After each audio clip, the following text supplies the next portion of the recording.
ಯಾವ ರೀತಿ ಹ್ಯಾಂಡಲ್ ಮಾಡುತ್ತೆ ರಾಜ್ಯ ಸರ್ಕಾರ? ಇಲ್ಲ, ಅದ್ರ ಬಗ್ಗೆ ಈಗ ಸರ್ವಪಕ್ಷದ ಸಭೆಯನ್ನು ಕರಿತೀನಿ ಅಂತ ಹೇಳಿ ಮುಖ್ಯಮಂತ್ರಿಗಳು ಪ್ರಸ್ತಾಪ ಮಾಡಿದ್ದಾರೆ. ಇದು ಪ್ರತಿ ಬಾರಿನೂ ಕೂಡ ನಮಗೆ ಇಂಥದ್ದೇ ಸಮಸ್ಯೆಗಳು ಬರುತ್ತೆ. ನೀರು ಇರುವಾಗ ನಾವು ಅವ್ರನ್ನ ಕೇಳೋದು ಕೂಡ ಇಲ್ಲ, ನಾವೇ ಕೊಡ್ತೇವೆ. ಕಳೆದ ವರ್ಷ ಆಗಲಿ ಅದರ ಹಿಂದಿನ ವರ್ಷ ಆಗಲಿ ಅವ್ರಿಗೇನು ನಮಗೆ ಫಿಕ್ಸ್ ಮಾಡಿರೋ TMC ವಾಟರ್ ಇದೆ ಅದರ ಹೆಚ್ಚು ಕೊಟ್ಟಿದ್ದೇವೆ. ಈ ಬಾರಿ ನಮಗೆ ಕುಡಿಯೋದಕ್ಕೆ ನೀರಿಲ್ಲ ಅನ್ನುವಂಥ ಸನ್ನಿವೇಶ ಇರುವಾಗ ಅವರು 3,500 ಕ್ಯೂಸೆಕ್ಸ್ ಅನ್ನ ನೀರು ಕೊಡಬೇಕು ಅಂತ ಹೇಳುವಂಥದ್ದು ಎಷ್ಟು ಸರಿ ಅಂತ. ನಮ್ಮಲ್ಲಿ ಇದ್ದಾಗ ಕೊಡೋಣ, ತೊಂದರೆ ಇಲ್ಲ. ಅದ್ರ ಬಗ್ಗೆ ಮುಖ್ಯಮಂತ್ರಿಗಳು ಒಂದು ಸರ್ವಪಕ್ಷದ ಸಭೆಯನ್ನು ಕರಿಬೇಕು ಅಂತ ಪ್ರಸ್ತಾಪ ಮಾಡಿದ್ದಾರೆ. ಜೊತೆಗೆ 3ನೇ ತಾರೀಕು ತಮಿಳುನಾಡಿನ ಮುಖ್ಯಮಂತ್ರಿಗಳು ಬೆಂಗಳೂರಿಗೆ ಬರುವ ಸಾಧ್ಯತೆ ಕೂಡ ಇದೆ. ಅದಿನ್ನೂ ಕನ್ಫರ್ಮ್ ಆಗಬೇಕು. ಒಂದು ವೇಳೆ ಅವ್ರು ಬಂದಾಗ ಅದನ್ನ ನಾವು ಅವರ ಜೊತೆಯಲ್ಲೂ ಕೂಡ ಪ್ರಸ್ತಾಪ ಮಾಡಬಹುದು. ಸರ್, ಇವತ್ತು ಕಾನೂನು ತಜ್ಞರ ಜೊತೆ ಸಿಎಂ ಅವರು ಮೀಟಿಂಗ್ ನಡೆಸ್ತಾ ಇದ್ದಾರೆ ಡೆಲ್ಲಿನಲ್ಲಿ, ಏನೆಲ್ಲ ಚರ್ಚೆ? ಇಲ್ಲ, ಮೊನ್ನೆ ಕೂಡ ನಾವು MPs ಮೀಟಿಂಗ್ ಇರುವಾಗ ಮಾನ್ಯ ಕಾತರ್ಕಿ ಅವರೆಲ್ಲರೂ ಕೂಡ ಬಂದಿದ್ರು. ನಮ್ಮ ನೀರಾವರಿ ಸಚಿವರು ಕೂಡ ರಾಮಲಿಂಗ ರೆಡ್ಡಿ ಅವರು ಕೂಡ ಬಂದಿದ್ರು ಅಲ್ಲಿಗೆ. ಬಹುಶಃ ನನಗೆ ಬೇರೆ ಕೆಲಸ ಇತ್ತು ಅಂತ ನೆನ್ನೆ ವಾಪಸ್ ಬಂದೆ. ಇವತ್ತು ಅವರು ಸಭೆಯನ್ನ ಮಾಡಿದ್ರೆ ಅವರು ಒಂದು ತೀರ್ಮಾನ ತಗೊಳ್ತಾರೆ ಅಂತ ಅನ್ಕೊಳ್ತೀನಿ. ಸರ್, ಕಾವೇರಿ ವಿಚಾರಕ್ಕೆ ಇವತ್ತು ಸಹ ಕನ್ನಡ ಪರ ಸಂಘಟನೆಗಳೊಂದಷ್ಟು ಪ್ರತಿಭಟನೆಗೆ ಹೋರಾಟಕ್ಕೆ ಕರೆ ಕೊಟ್ಟಿದೆ. ಇಲ್ಲ, ಸ್ವಾಭಾವಿಕವಾಗಿ ಅವರು ಮಂಡ್ಯದಲ್ಲಿ ಮತ್ತು ಸುತ್ತಮುತ್ತ ಎಲ್ಲ ಪ್ರತಿಭಟನೆಗಳನ್ನ ರೈತ ಸಂಘದವರು ಮತ್ತು ಬೇರೆ ಬೇರೆ ಸಂಘದ ಸಂಸ್ಥೆಗಳು ಮಾಡ್ತಾರೆ. ಅವರು ನಿನ್ನೆ ಕೂಡ ಮಾಡಿದ್ದಾರೆ. ಯಾಕೆಂದ್ರೆ 3,500 ಅವ್ರಿಗೂ ಗೊತ್ತಿದೆ ನೀರಿಲ್ಲ ಹೇಗೆ ಕೊಡೋದು ಅಂತೇಳಿ. ಸರ್ಕಾರ ಒಂದು ವೇಳೆ ಒಪ್ಪಿಕೊಂಡು ಇರೋ ನೀರನ್ನು ಕೊಟ್ಬಿಡ್ಬೋದೇ ಅಂತ ಆತಂಕವನ್ನ ವ್ಯಕ್ತಪಡಿಸ್ತಾ ಅವ್ರು ಮಾಡಿದ್ದಾರೆ. ನಾವು ನೋಡೋಣ ಏನು ಅಂತಿಮವಾಗಿ ಏನು ಸರ್ಕಾರ ತೀರ್ಮಾನ ತಗೊಳ್ಬೇಕು. ಮೇಕೆದಾಟು ಯೋಜನೆಗೂ ಕೂಡ ತಮಿಳುನಾಡು ಪತ್ರ ಬರೆದಿದ್ದಾರೆ ಪ್ರಧಾನಿ ಮೋದಿಗೆ. ಅಲ್ಲ, ಈಗ ಅವರು ನೋಡಿ, ಕೋರ್ಟೇ ಹೇಳಿದೆ, ನೀವು ಅವರ ರಾಜ್ಯದಲ್ಲಿ ಅವ್ರು ಕಟ್ಕೊಳಕ್ ನಿಮ್ದೇನಿದೆ, ನಿಮಗೆ ನೀರು ಬೇಕು, ನಿಮಗೇನು ನಾವು ತೀರ್ಮಾನ ಮಾಡಿದೀವಿ ಅಷ್ಟು ಪ್ರಮಾಣದ ನೀರು ಕೊಟ್ರೆ ಆಯ್ತಲ್ಲ ನಿಮ್ಗೆ ಅಂತಕ್ಕಂಥ ಮಾತನ್ನ ಹೇಳಿದ್ದಾರೆ. ಹಾಗಾಗಿ ಅವ್ರದ್ದು ತಕರಾರು ಇರ್ಲಿಕ್ಕೆ ಸಾಧ್ಯ ಇಲ್ಲ. ಅವ್ರೇನ ಹೇಳಿದ್ರು ಕೂಡ ಕೋರ್ಟಲ್ಲಿ ಹೇಳ್ಬೇಕಾಗ್ತದೆ. ಅಲ್ಲಲ್ಲ, ಅವರು ಬರೀಲಿ, ಪತ್ರ ಬರೆಯೋದಕ್ಕೆ ಯಾರು ಸ್ಟಾಪ್ ಮಾಡಕ್ಕಾಗುತ್ತೆ? ಆದ್ರೆ ಪ್ರಧಾನಮಂತ್ರಿಗಳು ಆಗ್ಲಿ ಅಥವಾ ಕೋರ್ಟ್ ಆಗಲಿ, ಪ್ರಧಾನಮಂತ್ರಿಗಳು ಕೋರ್ಟಿಗಿನ್ನ ಮೇಲೆ ಇರೋದಿಲ್ಲ. ಕೋರ್ಟ್ ಏನ್ ತೀರ್ಮಾನ ಮಾಡುತ್ತೆ ಅಂತಿಮವಾಗಿ ಅದೇ ಫೈನಲ್. ಅದರಿಂದ ಈಗ ಅವರು ಅಂತಿಮವಾಗಿ ತೀರ್ಪು ಕೊಟ್ಟಿದ್ದಾರೆ, ಅದರ ಪ್ರಕಾರ ಹೋಗ್ತೇವೆ. ವಿಜಯ್ ಅವರು ರಾಜ್ಯಕ್ಕೆ ಬರ್ತಿರೋದನ್ನ ಬಿಜೆಪಿ ಅವರು ವಿರೋಧ ಮಾಡ್ತಾ ಇದ್ದಾರೆ.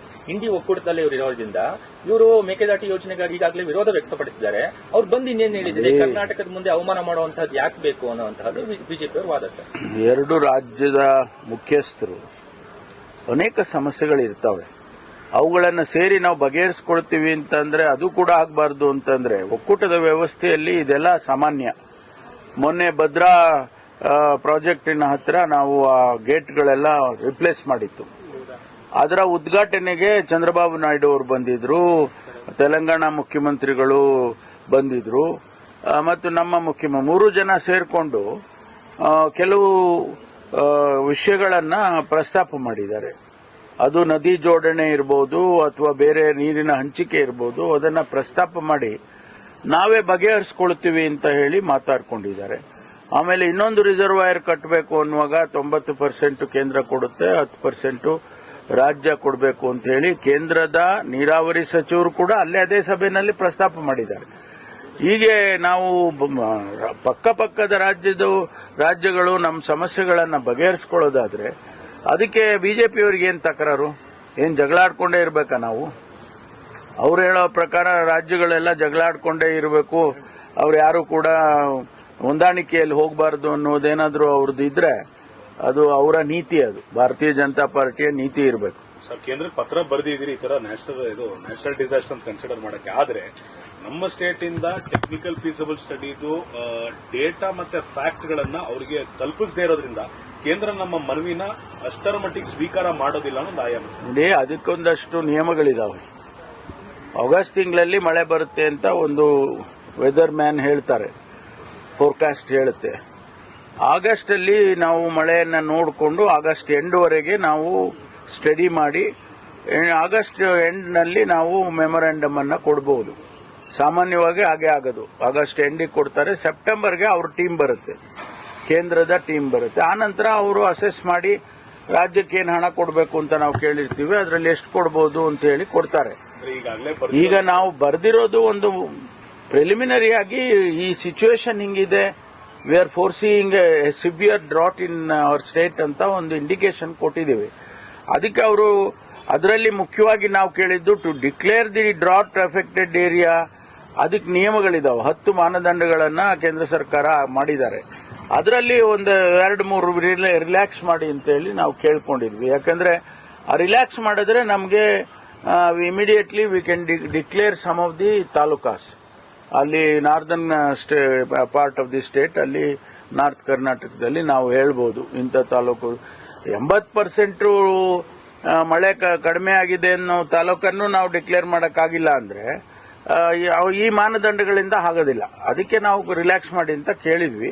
ಅದನ್ನಾದ್ರೂ ಮಾಡಬಹುದಲ್ಲ. ಸರ್, ಕ್ಯಾಬಿನೆಟ್ ಇವತ್ತು ಏನ್ ನಿರೀಕ್ಷೆ ಸರ್?